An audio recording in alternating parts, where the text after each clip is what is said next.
Hello students, I'm Anita Abraham, Associate Professor of English. Welcome to the English classroom. This is video number 17. Today's English lesson is from Semester 4, Unit 5 of the General English curriculum prescribed by Osmania University for students of BA, BCom, BSc and BBA. Today's topic is titled Vocabulary Appropriacy. If you like my video, please subscribe and press the bell icon so that you get notified of subsequent videos. Let's get started. Semester 4, Unit 5, Vocabulary Appropriacy. The focus of today's lesson is on the appropriate use of language in the correct situation and context. Imagine a situation where you address the employer in your covering letter as "Dear Madam" and the person receiving it is a man.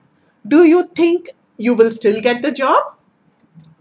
Or what do you think are your prospects of getting a job if you enter the interview room and greet the interviewer as, "Hi guys, how are you doing?" Or what would be the reaction of your friends if you wish them, "Good morning, gentlemen, how are you today?" or "Good morning, ladies, how are you today?" So what is odd in each of these situations is the mismatch between the context and the language used. If addressing a man as "Madam" is inappropriate, the same is true of addressing a woman as "Sir." Similarly, saying "Hi" is an apt greeting for friends, but it is totally inappropriate in a context of an interview. So do you see, students, how it is important to use the right language, the appropriate language in the depending on the situation and the context in which you are using the language. Thus, learning a language involves not only learning the words, that is vocabulary, the ways in which these words are combined to form meaningful sentences, that is the grammar of the language, but also learning which word and expression suits which context. Okay, so let me repeat that again. So learning a language, whether it is English or Hindi or Telugu or Malayalam or French or Chinese, whatever be it, there is the vocabulary component, which is the words of the language. Then there is the grammar of the language, that is the structure of the language. That is important. And what is more important is the appropriacy. That is learning to use the correct words and expressions based on the context in which it is being used. Language does not exist in a vacuum, and words make or mar, destroy sense in a specific context if it is used wrongly. Okay, so it is very important to use the right expressions, the right language based on the context or situation. For instance, you may learn that many happy returns of the day is used as a greeting. But imagine the embarrassment you may cause if you greet someone many happy returns of the day when she or he is getting married. So you see, many happy returns of the day is appropriate when it is, a wedding anniversary, a birthday, yes, but not on a wedding day. Okay, so you must learn to use the right expressions and words in the right context. Otherwise, it can just spoil the entire communication. There could be a breakdown of communication because you have not used the appropriate language in the context. Okay. If using the right words in the right order is accuracy, that is when you say, there are two aspects of language. One is accuracy and one is fluency. The accuracy is using the correct words and the correct structure. Okay, the grammar. If you get the grammar right, then you are accurate. And if you can speak the language, use the language or write the language, with felicity, with a lot of accuracy, then you are also fluent in the language. But using the right word in the right context is appropriacy. So you need to have accuracy in the language, you need to have fluency in the language, and also have appropriacy in the language, that is using the right word in the right context. Learning what to say when and how is an important aspect is of language learning. Okay, so learning what to say when and how is an important aspect of language learning, and appropriacy refers to the extent to which a word or a phrase sounds natural and acceptable in a particular situation. So we are learning the grammar of the language, we concentrate on that, that is the accuracy.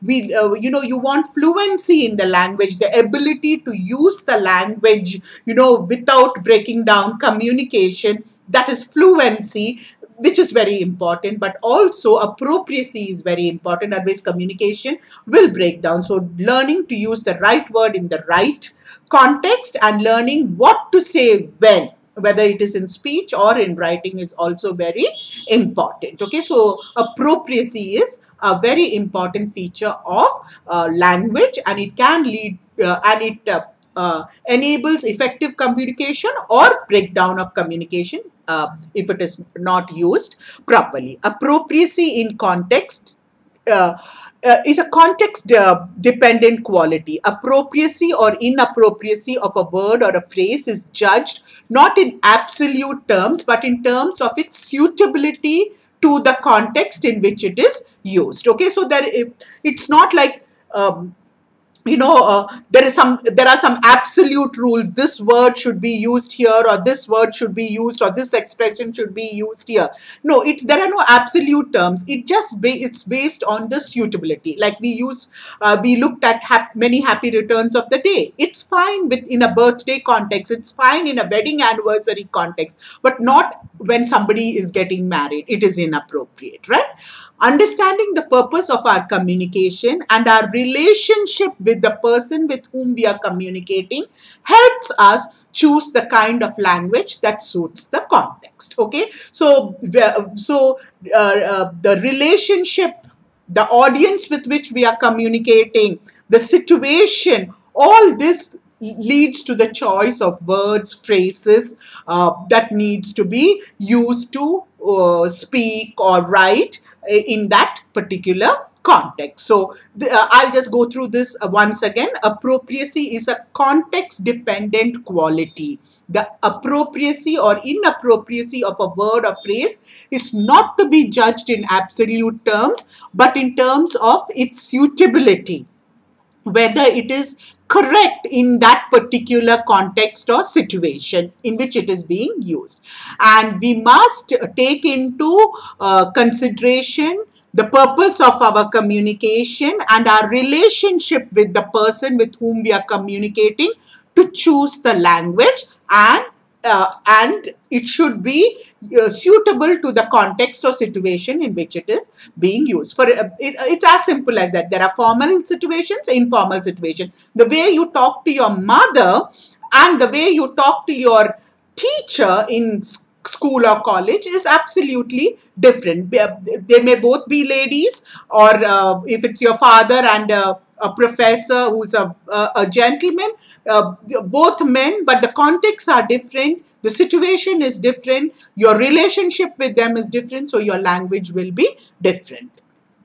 Broadly speaking, the closer the relationship, the easier the purpose, and greater should be the level of informality. So your mother, your sister, your brother, your relatives, your friends, it's an informal situation. So your language will, and the language will be based on that relationship and the informality of the context. The more distant the relationship, the more difficult will be the purpose, and greater should be the level of formality of our language. So like I was telling, you're in college or you're working somewhere, so your relationship with your boss or your professor is more formal, it's more distant, and so your language will have to suit that context or situation. All right.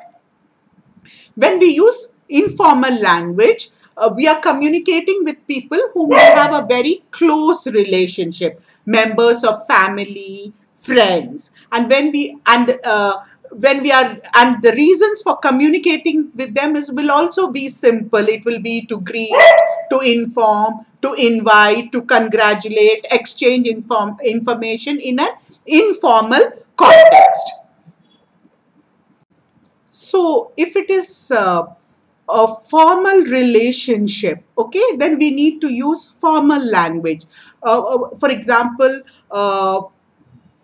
with the boss, with our colleagues, with our peers, we use more formal language, and our relationship is professional and hence distant. Okay, the closeness doesn't exist as it would exist with our family and friend. And when the reasons for communication also will be more complex, it won't be as simple as in the informal situation. It will be to discuss, it will be to request, it will be to complain, it would be a debate, it would be a discuss, so the reasons are also complex, so the language will also have to be appropriate to the situation. If the level of informality is one aspect of the appropriacy of language, we must be careful of gender fairness and inclusiveness also. All right. We often use masculine nouns and pronouns when we are in fact referring to both men and women. For example, because our society is predominantly patriarchal, and the language is a reflection of the culture. So what happens is language appropriates norms and what is accepted in the culture of the people. So we often see that in the language there is a lack of gender fairness and inclusivity. For example, we see signboards like men at work, even when all the workers on the site are women. Because, the language has appropriated the patriarchal flavor of, or the patriarchal nature of the culture. And so these signboards, men at work, even though all the women on the site are, it's an all women working on the site. Similarly, for example, in a sentence like, if a student works hard, he will succeed, which is very discriminatory because it excludes all female students. Okay, so the argument that the word men is inclusive both of men and women is no longer acceptable in today's world. Okay, and so we should try to make our language as gender fair as possible. So there are two aspects that we must be very careful. One is the level of formality, whether it's an informal situation or whether it's a formal situation, and the other being that the appropriacy of language should also take into consideration gender fairness and inclusivity. Okay. For instance, men at work can be replaced with work in progress or workers ahead. So whether it is men or women or both together, it really doesn't matter. It includes both men and women. And the sentence that we were looking at, if a student works hard, he will succeed, can be replaced with, it can become more inclusive if we express it like this: students who work hard will succeed, both male students and female students. Or, if a student works hard, he or she will succeed. This is being gender fair, this is being inclusive. So we need to be very careful about these two aspects, okay? Formality, informality, and also gender fairness and inclusivity. Let's do some exercise to, become familiar with the appropriacy of language use in various situations and contexts. Let's do exercise 1.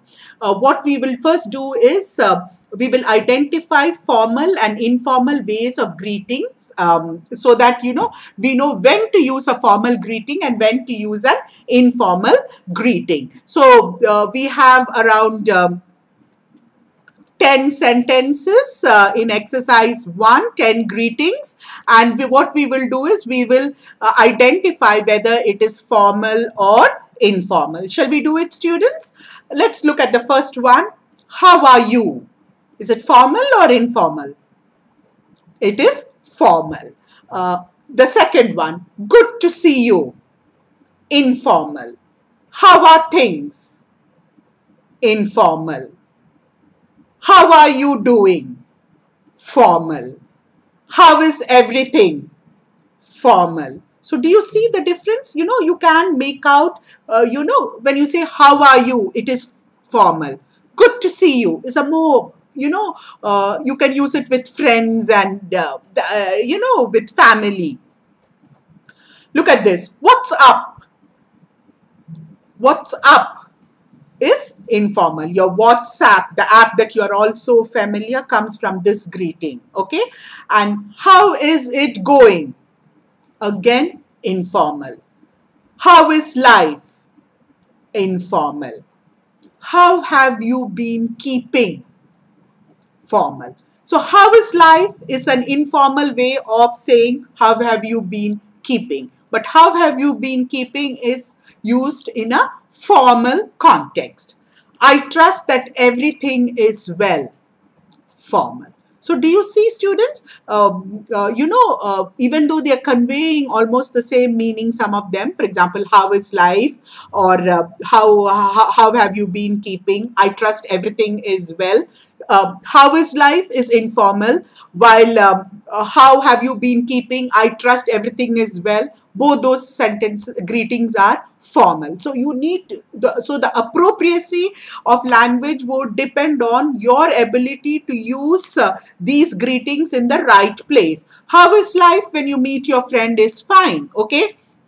But how have you been keeping is when it would be in a more formal context. Or I trust everything is well when you meet your superiors or when you meet somebody you're not familiar with, okay, in a formal context. So you would use I trust everything is well. Let's move on to exercise 2. Rewrite the following sentence in formal, informal English. Okay, so if it is, you need to first identify it is formal or informal, and then if it is formal, you need to write it in informal usage, and if it is an informal usage, then you need to write it in formal usage. Okay, so that's what we will do.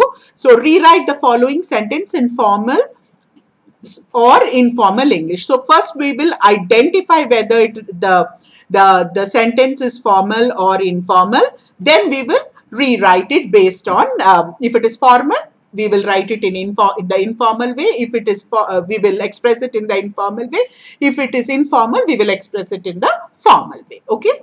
Hi there. It is informal. And how will we make it formal?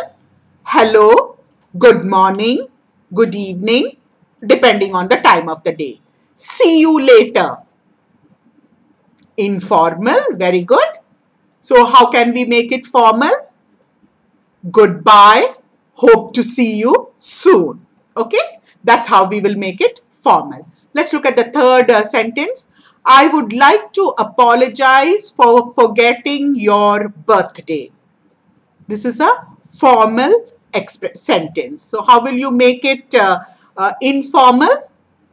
Sorry for missing your birthday. Sorry for forgetting your birthday, and put an exclamation mark. You know, it's an expression of your regret. Okay, you're saying sorry. Okay, in an informal way.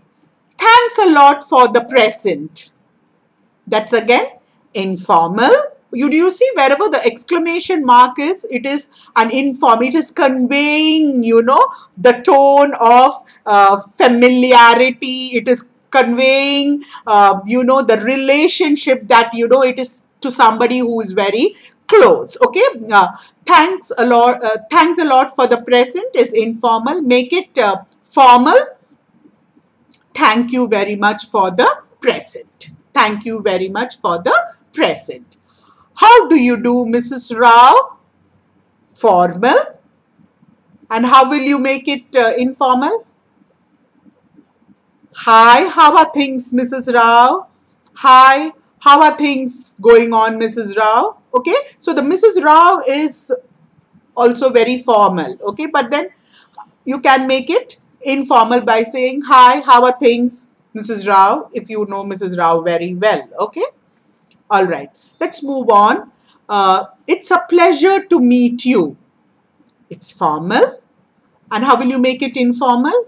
Lovely meeting you. You can put an exclamation mark. 7. Call me later. Informal. You tell your friends, call me later. Okay. Could you call, so how would you express it formally? Could you please call me later? Can I call you back? Okay. So these are ways of expressing call me later. Okay. Look at the 8th sentence. I want to express my sincere thanks for all you have done for us. Formal or informal? It's obviously formal. Okay, nobody speaks like that in an informal context. I want to express my sincere thanks for all you have done for us. How will you express it in a simple, friendly, informal way? Thanks a lot for everything. Thanks a lot for everything would be the informal way of expression. 9th sentence. I'm afraid you are mistaken. I'm afraid you are mistaken. Again, formal. Let's make it informal. You have got it all wrong. You have got it all wrong. That would be the informal way to express it. The 10th sentence. More tea. More tea. Informal. This is something you would say to your friend. Would you want to have more tea? No, more tea, more coffee, more cool drinks, okay, whatever. So how would you express it formally? Would you like to have some more tea? Would you like to have some more coffee? Would you like to have some more cool drink? Okay, so that would be the formal expression. So do you see, students, how based on context, the language need to become appropriate, okay? Call me later is an informal context, but to make it formal, it has to be, can I call you later? Could you please call me later will become, could you please call me later? Can I call you back? You know, so the entire language itself changes, okay? I'm afraid you are mistaken is formal. You have got it all wrong is informal. So you need to use the appropriate language based on the context. Okay, so the appropriacy of language is situation specific. It is related to the context and the relationship with the people that you are having while you are communicating. Okay, based on that. All right, let's move on to exercise 3. Now we will do an exercise, which is very interesting. Give gender fair or gender neutral alternatives to the following words, phrases and usages. Okay, so we are now in the 21st century, and it is essential that we communicate without any gender bias. There should be inclusivity of all kinds in our communication. So let's try to do this exercise whereby we are making these words, phrases or usages gender fair and inclusive or gender neutral. Shall we do it? The first one is Miss or Mrs. So, you know, we have this tendency either Miss or Mrs. we use for women, but then how do you know whether to use Miss or Mrs.? Okay, so it's better that we use Miss, MS. Okay, that would be whether you don't need to know whether they are married or unmarried, or you know, those are personal things that we have no reason to know. We need not know, we should not know. So it's best to use Miss. Okay, actress for female you say actress. Instead of that, we will use the gender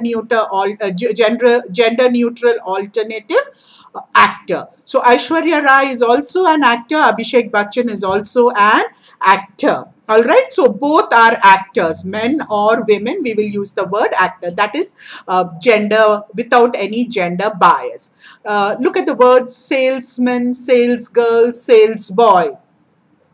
Instead of that, we will use the gender neutral alternative, salesperson, sales clerk, or sales executive. You don't have to specify their gender there, whether it is a man or a woman, male, female. That need not matter because they're all doing the same kind of work. Okay, so sales boy, sales girl, salesman, saleswoman doesn't make any sense. It has to be gender neutral, it has to be gender fair. So we will use salesperson, sales clerk, sales executive for both men and women.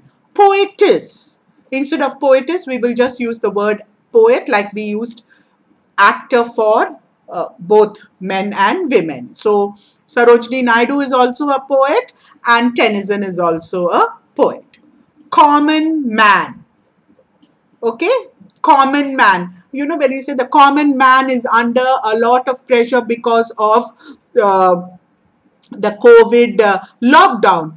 This is like, mankind, humankind, so man, when you use the word mankind, you are excluding half the population. The same way, common man, you're not being gender fair there. So what is the word we can use? The average person or the ordinary person. So here you are including both men and women. Okay, so instead of the common man, we could use the average person or the ordinary person.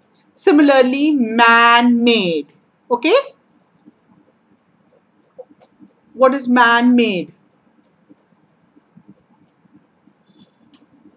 How will you make it gender neutral? Think about it. Come up with something. We'll just call it human-made, okay? Or handmade, human-made. And then let's look at the seventh phrase, the best man for the job. The best person for the job. The man will become person. So it can be a man or a woman. May the best man win. We will make it gender neutral by saying may the best player win or may the best person win. Mankind, again we will replace it with people, human beings, humanity. Okay, we will use those kind of words instead of mankind. And then instead of man of the match, we will have player of the match. Instead of man of the match, we will have player of the match. So then it becomes gender neutral alternative. Okay, let's look at exercise 4, which is to rewrite the sentences given to make them more inclusive. Okay, so we will make the sentences more inclusive. Let's look at, again, we are using the appropriate language based on the situation and also making sure that it is gender fair. That's very, very important in today's world. All right, where men and women, we say, are equal, and we are talking about inclusivity of all kinds in today's world. So let us try to make our communication as inclusive as possible, and wherever we come across examples, or whenever we come across phrases, expressions, usages which is not inclusive, let us try to alter it and communicate in such a way that we are communicating appropriately, taking into consideration the gender inclusivity and appropriacy of the language. Rewrite the following sentences to make them more inclusive. Let's look at the first one. Give the students his scholarship. Give the student his or her scholarship right away. Okay, so give the students their scholarship right away. Second one, as a teacher, he faces excessive paperwork daily. As a teacher, he faces excessive paperwork daily. As teachers, we face excessive paperwork daily. Okay. Uh, the third one, student should submit his assignment before the last day. Each student should submit his assignment before the last day. Assignments should be submitted before the last day. Whether it is girls or boys, everybody need to submit. So the his, you see how the pronoun is used. His, he, his. So what is happening here is it is just a reflection of the culture which is patriarchal in nature. So to make it inclusive, we are rewriting these sentences so there is no gender bias. All right. Look at the fourth sentence. It is the duty of every driver to carry his driving license at all times. Okay. It is the duty of all drivers to carry their driving license at all times. So it takes care of both men and women who can drive. Let's look at the fifth sentence. When a person watches too much television, his brain turns to mush. So look at the assumption here. Person and then his. Again, it has nothing to do with you or me. It is just the language reflecting the patriarchal nature of the culture which it reflects. So we need to fine tune it now. So what will we say? Watching too much of television turns a person's brain into mush. So that way we are taking care of men and women who are watching television. Whoever it is, their brains will turn into mush. Let's look at the sixth sentence. If an employee has a problem with the supervisor, he should discuss the problem with the officer. Again, an employee and he. Okay, so again the same. We see this repeat in our in the English language and in most languages which are a reflection of a patriarchal culture. So how would we rewrite this? If you have a problem with a supervisor, you must discuss the problem with the officer. Or if I have a problem with the supervisor, I will discuss it with the officer. Or if employees have a problem with the supervisor, okay, they should discuss the problem with the officer. Is it all right? Okay, let's move on to 7. The average student is worried about his grade. The average student is worried about grades. The average student can be male or female, a girl or a boy, a man or a woman. So the average student is worried about grades. 8th sentence. Does everybody have his book? Does everybody have his book? I mean, it is grammatically wrong also. Do you all have your books? Do you all have your books? The you is both, it stands for both. It is not first person and it is not third person. Okay, so it addresses everybody. 9th sentence. When the student hands in his paper, assess it immediately.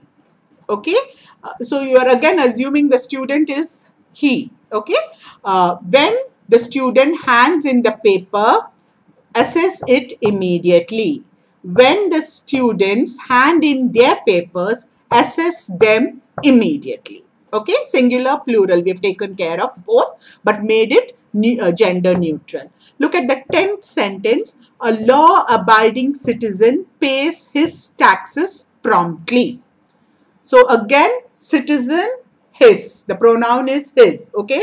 So we need to make it gender neutral. Law-abiding citizens pay their taxes promptly, or taxes are paid promptly by law-abiding citizens. So students, I hope you understood how important it is that we use the appropriate language in the appropriate situation or context. All of us concentrate on accuracy, getting the grammar of the language right, or the fluency in the language, the ability to talk, without any breakdown in communication, or write without any breakdown in communication, which is very good. But another important aspect that we must remember of language is its appropriacy. That is, using the appropriate language in the appropriate context or situation based on whether it is a formal situation or an informal situation. The language that goes